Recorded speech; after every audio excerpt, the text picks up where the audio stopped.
Hello, folks, and welcome back to the Average Movie Review Podcast. I hope you had a wonderful weekend. I thought I'd do a quick review on X-Men 97, Episode 7. Sorry, no, Episode 8. We have one more episode to go. This episode was... It was good. Um, I don't know, I guess I kind of understand the fatigue, right? Not fatigue, but I guess I understand kind of Um, the fact that we are kind of in the end game and we only have one episode left, which I heard is fantastic and absolutely amazing, according to people who saw it last night. They said it's absolutely incredible. But I guess this season has been kind of like focusing on I guess secular stories, right? Like just individual stories and their progressions in the in this universe, and like giving them kind of their own moment to shine. Now we're kind of back to the apocalypse storyline, and we only have one episode. So I'm not saying it was a bad episode. Absolutely not. I'm not saying, but it wasn't like the best episode to the lead up. I think there could have been much more done to leading up to this, to the finale. But diving into the episode, we get to see Remy as Death. He's back. The In the beginning of the episode, you are to believe that Apocalypse is actually dead, and Remy must have killed him.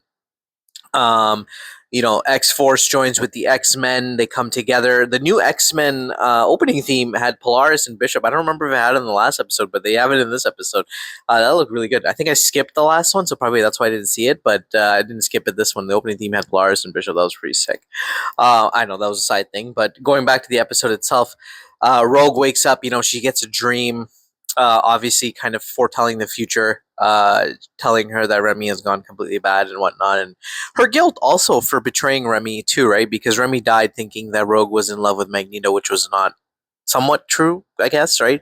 So that guilt kind of started eating her up. Her and Kurt's relationship, as brother and sister, always coming together and trying to work with one another, and all of that too. That was also a highlight of this episode as well. But we get to see, Gambit return back to the Bayou, meet with his ex and his brother and all of that stuff, and then resurrect External, the Pharaoh that apparently destroyed or betrayed Apocalypse and whatnot. Um, and basically there's like a couple of good fight scenes. Nathan and his parents reunite as well. Cable and Cyclops, Jean, they all reunite, but Cable clearly using them just to get to Gambit. We get to see a really great fight sequence of Professor X in Gambit's mind fighting Gambit and Apocalypse. Technically, that was really cool. Professor X has taken more of a, I think, less of a back seat and more of a front seat in this situation now. Now that what's happened to our good friend Magnus and whatnot, and I think he's really stepped up his game in that sense. And I think that's something really. I don't like you can tell like there's a lot more at stake right now, right? Because like even Professor X is joining the fight. Um, what else? I think really that was pretty much the episode. We got some pretty epic fight scenes. All the X-Men are finally together now. Once again, clearly because they will be needed again, because the biggest fight of their lives is about to happen. Right? Apocalypse is still alive. He's still in Gambit. They managed to get him out. Rogue helped with the power of love.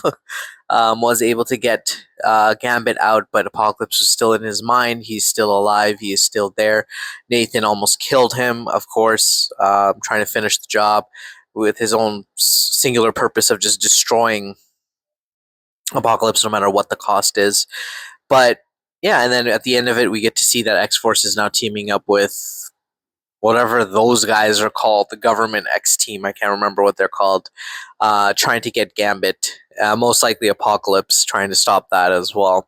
So the next episode will be pretty much a massive battle between the X-Men, X-Force, and the X-Team, or whatever they call themselves. Or X-Corp versus X-Team versus X-Force. I don't know. It's too many X's at this point.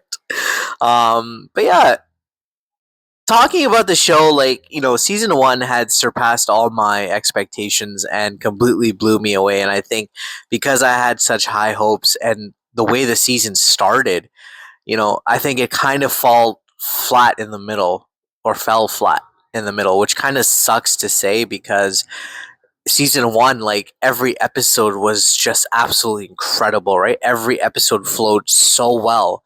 And I think they only had like one filler episode, if at that, right? But every episode just worked and it just led up to this amazing finale, right?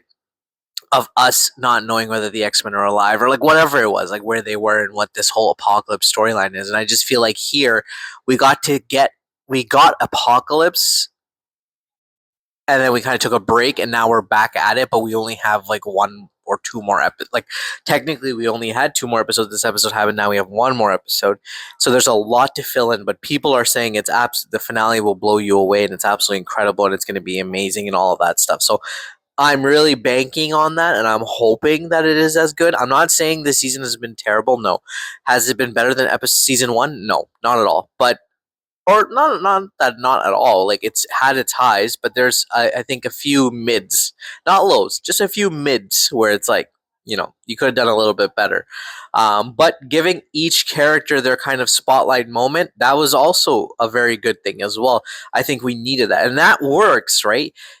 If this season was 22 episodes long, or 15 episodes, or 10 episodes, or 9 episodes, or like 12 episodes, 13 episodes, that way you can really flesh out the story. Now it just feels like, okay, we're at the end of the apocalypse endgame, but really, where are we headed, right? So again, I have no doubt these guys are going to come back. They're going to absolutely kill it. They're episode 9 is going to be absolutely phenomenal. I just wish that this episode could have been, I don't know. Maybe they should have done this as episode 8, another 9, and then 10, instead of kind of focusing once again on singular stories. But it is what it is, right? Can't do much. But I'm still enjoying it. Still having a blast. Let me know what you guys thought about this week's episode. Let me know how you guys are feeling. And I'll catch you on the next one. Have a wonderful day, guys. Bye.